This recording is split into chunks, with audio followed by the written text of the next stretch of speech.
I am the Tofu Golem. Please enjoy the video.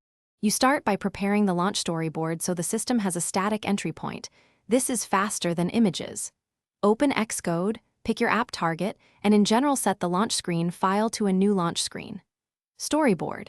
Once done, create that storyboard in the project navigator, use Safe Area, and add a single UI view as the base. Make sure to set its background and constraints now, since launch screens must be static and layout-driven rather than code-based. Next, design a responsive layout so the screen looks correct on all devices.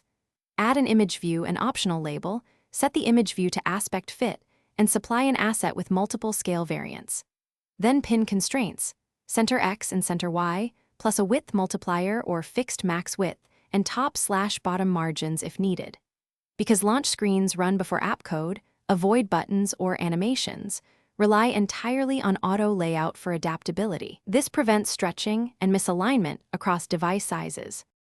Finally, finalize and validate by building and running on a simulator and an actual device. That reveals layout issues you might miss.